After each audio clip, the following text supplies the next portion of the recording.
Ok, esta no es escatológica tampoco, pero muy interesante. Ahí hay otras errores escatológicas, pero dice, no voy a mencionar su nombre. Dios los bendiga. Es de Venezuela. Me separé de mi esposa hace 20 años y tengo una nueva pareja desde hace 17 años. Me quiero casar con ella, pero mis pastores dicen que debo quedarme solo.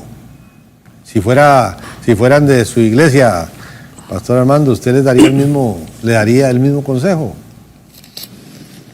Entonces, se divorció y ahora se quiere volver a casar, ¿es correcto? Correcto. Él se separó y se divorció seguramente y tiene 17 años con su compañera y se quieren casar, pero los pastores le dicen, no, usted tiene que quedar solo. Bueno, la respuesta bíblica es la siguiente. En el caso que fuera de nosotros, viene una persona y me dice, vamos a ponerle Juan, pastor, me divorcié en tanto tiempo. Lo primero que nosotros le preguntamos a la persona que se ha divorciado es bajo qué características se divorció. Si fue porque ella lo engañó a él, o él la engañó a ella, o porque hubo un matrimonio demasiado tóxico, etcétera, etcétera. Entonces sabemos que la causal de divorcio en la Biblia es simplemente cuando hay adulterio y abandono de hogar. De acuerdo a 1 Corintios 7, versículo 12 al 16. Lo vamos a leer rápidamente enseguida. Entonces, a esta persona se le pregunta, si él me dice, bueno, fue por adulterio, porque sí me fui yo con otra y mi esposa me metió el divorcio. Entonces, la obligación de la persona que abandonó a su esposa porque él cometió adulterio es ir con ella y pedirle perdón, ¿verdad? Y buscar la reconciliación, por lo menos durante el primero o segundo año. Porque, bueno, la esposa dice en Proverbios 6 que es muy difícil que los celos puedan ser sanados inmediatamente, toma tiempo y él tiene que pagar el precio por ese tiempo. Ahora bien, si pasa un año o 2 años y él regresa otra vez para decirle, oye, quiero regresar contigo, perdona mi adulterio, y ella le dice, ya no quiero saber nada de ti, en ese momento él puede comenzar a seguir a Jesucristo de una forma ya verdaderamente en santidad y puede volver a casarse con el perdón de Dios. Porque dice en 1 Corintios 7, versículo 14, el marido incrédulo es santificado en la mujer y la mujer incrédula en el marido. De otra manera vuestros hijos serían inmundos mientras que ahora son santos. O sea, si una esposa tiene un marido que no es cristiano, ella no puede divorciarse porque él sea cristiano. Ella tiene que mantener su relación con él hasta que él abandone el hogar o cometa adulterio. En ese momento la persona que es víctima, si una mujer tiene un marido que se fue por adulterio y él ya se fue con otras, ella tiene la posibilidad de volver a casarse. Si un hombre, su esposa cometió adulterio y lo dejó al hombre, él también tiene la posibilidad de volver a casarse. Y lo dice el versículo 15. Si el incrédulo se separa, sepárese. Y esta palabra separarse es chorizo en el griego, que significa, y es la palabra que se usa para divorcio. Si el incrédulo se separa, ábrele la jaula y que se vaya el gavilán, ¿verdad? Que se vaya, se fue con otra, déjalo ya, que se vaya. Porque no está el hermano o la hermana sujeto a servidumbre. O sea, la víctima no puede quedarse a velar por los santos, ¿verdad? Como decimos vulgarmente también en México, o sea, a adorarse, o sea, el que se queda abandonado no puede quedarse toda la vida soltero porque dice la Biblia que no es bueno que el hombre se quede solo, necesitamos una mujer. Y en semejante caso, sino que en paz nos llamó Dios. Entonces, la persona víctima tiene el poder o la característica o la libertad bíblicamente de volver a casarse si la persona que lo abandonó cometió el adulterio.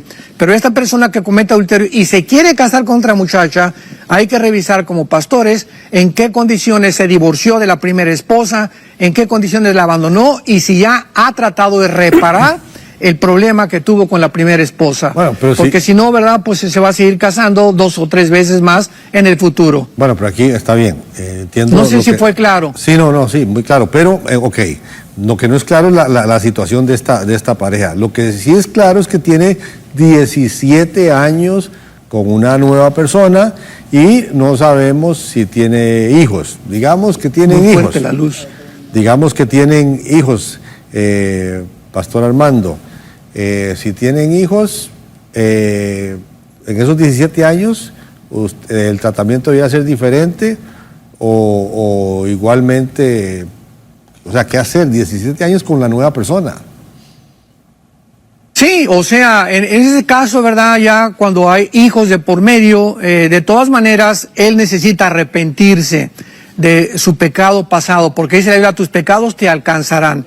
Ahora, claro, ya formó una nueva familia, los hijos necesitan un padre, una madre, y él puede volver a otra vez a rehacer su vida porque por los hijos, y no va a volver a abandonar a esos hijos simplemente porque se le dice que ya no se puede volver a casar.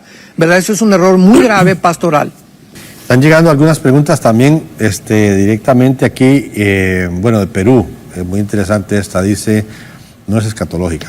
Doctor Armando, tengo 2 preguntas y contarle una anécdota. Si somos imagen y semejanza de Dios, ¿por qué existen asesinos, violadores, femicidas, etcétera? Para mí son hijos de Satanás. No creo que Dios se equivoque en su creación. Segunda, si Satanás sabe que va a perder, ¿por qué es tan terco de seguirle haciendo la guerra a Dios en el Armagedón? Denis, desde Perú. Bueno, en primer lugar, cuando fuimos formados a la imagen y semejanza de Dios, era para reflejar el carácter de Dios. Sin embargo, la Biblia es muy clara en el capítulo 3 del Génesis, donde dice que cuando el pecado entró, esta imagen se deterioró de alguna forma y entonces morimos espiritualmente de Dios, porque somos espíritu, alma y cuerpo. Al entrar el pecado, nuestra relación espiritual se cortó. La muerte en la Biblia, la palabra thanatos en el griego no significa cesar de existir. La palabra muerte en la Biblia significa separación. Entonces morimos espiritualmente, nos separamos, nos aislamos de la fuente de energía que es Dios. Y comenzamos a depender nada más del alma y del espíritu. Entonces, todos los seres humanos están separados, nacimos porque por el pecado original que hemos heredado y además porque pecamos en acción también, estamos separados de Dios. Y en el momento que nos separamos, pues la imagen de Dios se distorsionó y comenzamos a depender de nuestras decisiones, nuestra voluntad, y eso Dios no lo puede impedir, porque entonces impediría todas las guerras, y hubiera impedido el holocausto, hubiera impedido las matanzas de Saddam Hussein, hubiera impedido que se violen los niños, porque en ese momento ya el ser humano deja de ser libre, por lo cual tiene que llegar a un juicio y tiene que ser acusado al final de todas sus acciones. Entonces, esta imagen se perdió, se deterioró, pero mantenemos la semejanza, porque dice el libro de Santiago que todavía el hombre caído tiene la semejanza de Dios, porque dice también Salomón en Eclesiastés 3:11 que llevamos la eternidad entre nosotros, aunque estamos separados espiritualmente, el alma mantiene la eternidad. Sabemos que hay algo fuera de nosotros y por eso existen las religiones. Entonces, esta es la razón por la cual Dios no puede intervenir, porque entonces dejaríamos de funcionar como agentes libres. Y en ese momento también ya no tendríamos la responsabilidad, sino seríamos títeres de un destino que ya había sido predeterminado. Y lo mismo pasa con los ángeles caídos y con las guerras y con todo.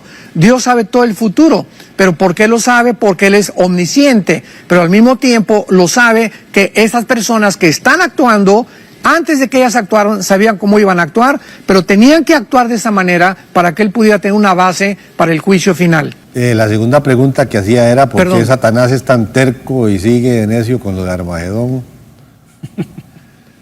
Esa es la contradicción del mal. El mal tiene 2 enemigos. El mismo mal, si el bien no destruye al mal, el mismo mal tiene el poder o el potencial de autodestruirse. Si una banda de delincuentes, una banda de mafiosos, la policía no los termina capturando, entre ellos mismos se van a autodestruir, porque ese es el potencial del mal. Pero el bien solamente tiene un enemigo, que es el mal. Entonces, el mal por sí mismo, esto ya filosóficamente, no puede subsistir. El mal es autodestructivo. Entonces, esta es la razón por la cual Satanás no tiene la sabiduría de Dios. Y en el momento que se rebeló contra Dios, perdió completamente la perspectiva de lo que el mal iba a hacer en su propia personalidad. Y es lo mismo con los seres humanos. Como es posible que una persona que fuma sabe que el cigarro le va a afectar los alvéolos pulmonares, la garganta, el esófago, la tráquea, los pulmones? ¿Por qué lo sigue haciendo? Él sabe que se está destruyendo, porque una persona que se emborracha sabe que su hígado puede morir, se puede divorciar, va a acabar con la familia. ¿Por qué seguimos haciendo lo que sabemos que nos va a destruir? Porque esa es precisamente la característica principal del mal que llevamos dentro. Cristo vino a eso, a darnos al Espíritu Santo para comenzar a luchar en contra de esa tendencia que tenemos de nuestra autodestrucción y que permanece en Satanás. Hola, hoy quiero invitarte a que te suscribas a nuestro canal de YouTube y que puedas estar pendiente de todo el contenido que vamos a estar subiendo. No queremos que te pierdas la oportunidad de estar conectado a la palabra de Dios a través de los mensajes que tenemos aquí en nuestro canal. Así que suscríbete.